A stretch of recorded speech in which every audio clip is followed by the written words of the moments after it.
Greetings. I'm Chaplain Charlie Wharton with the St. Mary's County Sheriff's Office.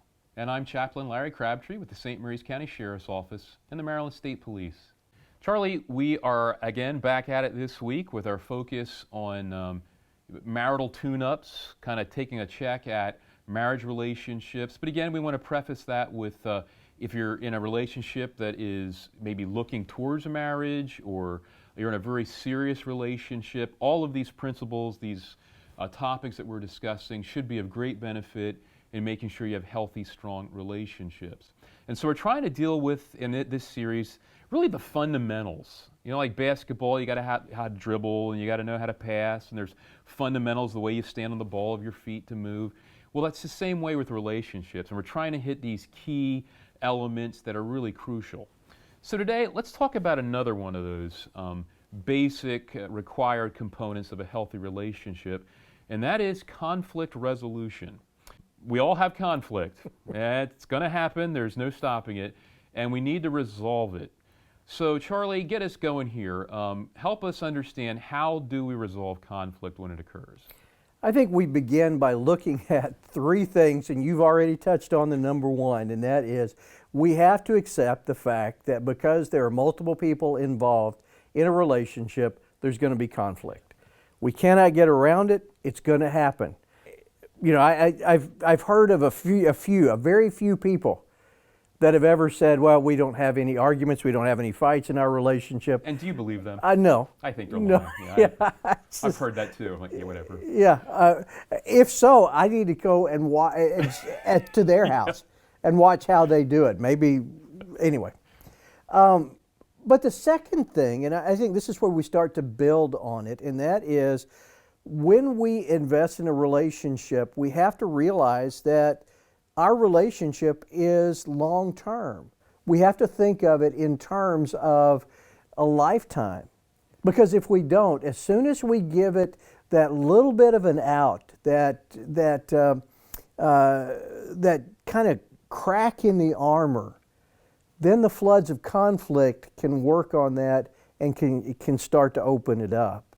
So we have to have, from the very beginning, an understanding that we're going to get through this. We're going to work our way through this. By the way, can I just say, I really appreciate that. Okay. Yes, you can say that. Yeah, man, you're smart. I appreciate that. But that is so true. And I don't think that happens enough today. When you go into a committed relationship with a statement and a commitment amongst each other that you and me, our relationship is always more important than any issue we will ever face. I don't think enough people make that commitment. And I think that's really important to note that. When you do weddings, do you, as part of your vows that you have them say, do you incorporate in there, for better or for worse, or until about 10 or 15 years pass by? No. We stand up, especially in our marriage vows, in our marriage relationships, we stand up in front of 100 or 200 of our closest friends and family and make a commitment to each other that no matter what, we're going to stick to it. And folks, if you don't want to say it, don't say it. Yeah. But if you say it, we need to remember it, and we need to live by it. You know, my wife and I, Kim, before we were married, we made a commitment, and it was we would never use the D word, divorce. We said it's not an option. I don't care how many people do it. I don't care what's available in this world. If we're making this commitment, then that word can never be used. We will get to the other side of this problem. And I would just wish more people would have that. I really do. And I think if you're going to get married, that's what you have to have, Charlie. I agree 100%. And I think we can make a parallel in a law enforcement community, or in a law enforcement profession, because you're not going to get to retirement in a law enforcement profession without commitment. True. You're not going to get through FTO without a commitment. True. Yep. And so it's that same thing that's going to get you through a 25-year career, that's going to get you through a 50 or 60, 65-year-old or 65-year marriage. I love that observation. This is good stuff. I remember when I used to teach this class for the recruits at the academy, I would tell them, I want to be invited to your retirement party. I'll be the little old guy sitting over there in the corner, that's cheering you on at your retirement party. But I also want to be invited to your 50th wedding anniversary, because to me that is probably, no, that is more important than your career. Yeah. How do we do this? How do we deal with conflict? Well, number one, we need to understand the hot buttons that our spouse has and never push them.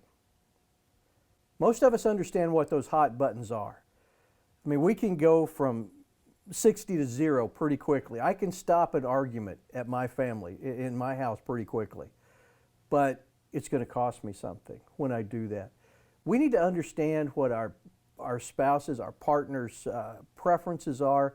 We need to understand what their hot buttons are. We need to understand what sends them over the edge, and then make a pledge never to go there. Yeah, because that's not really resolving anything. That's more just getting even, isn't it? Exactly. It's to bring hurt. It is. You've hurt me, I hurt you, and it doesn't resolve anything. Yeah. Know them, but make a commitment to avoid them.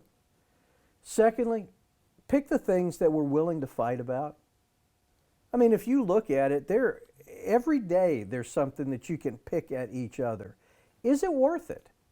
Is it worth picking that fight over? Is it serious enough to you or to them that we're willing to risk emotional distress over the topic?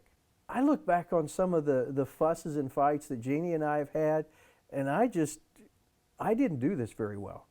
I made the decision that something small and insignificant was going to ruin my day or ruin my week. I need to make sure that I don't do that.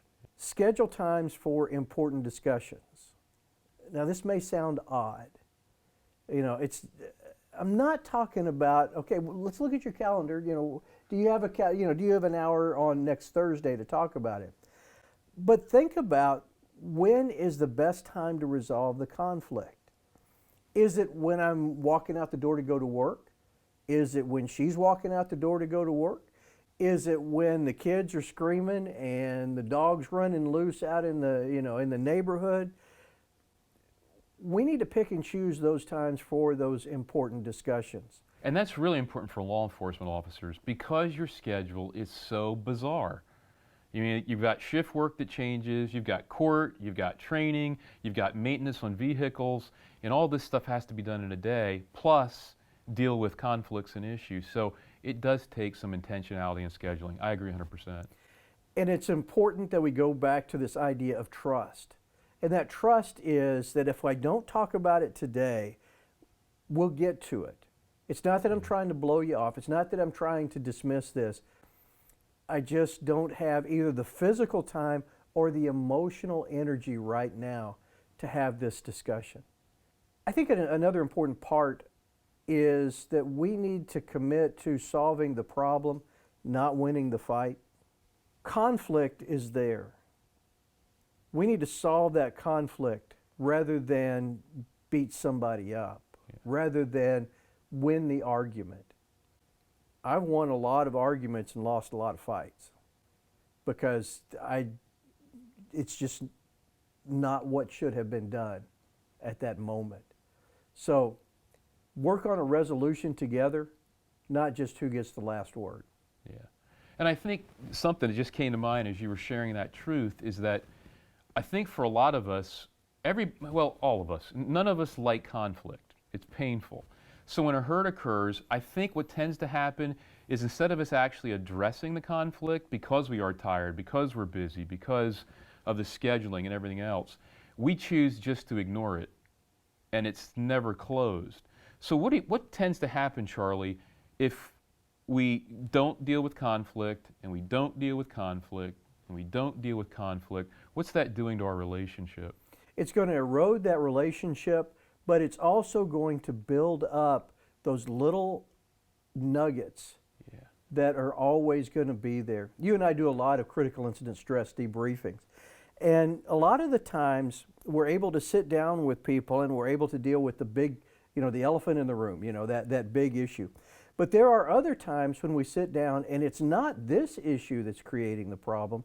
It's the one that they didn't deal with 2 or 3 or 4 issues ago. And sometimes in our families, The argument that I'm having today is on the issue from 3 weeks ago. It's not on the issue that just came up now. And that's not fair. Yeah. That's just not fair to the other person. There are times when we have to just let go of things. You and I have an occupational hazard. We have to talk about forgiveness. That's an important part of what we do. And forgiveness is an important part of relationships as well. Yeah. There are just some things that are not important enough to hang on to. Let it go and move on. Accept the fact that you may not be able to resolve this, but practice forgiveness, not ignorance, not just ignoring it. Yeah, good advice. Well, Charlie, again, thank you for great insights, very practical, helpful information, because as we said, we're all going to face conflict, and we've got to learn how to address that. So once again, our wish, our heart's desire is that you always be strong And be safe.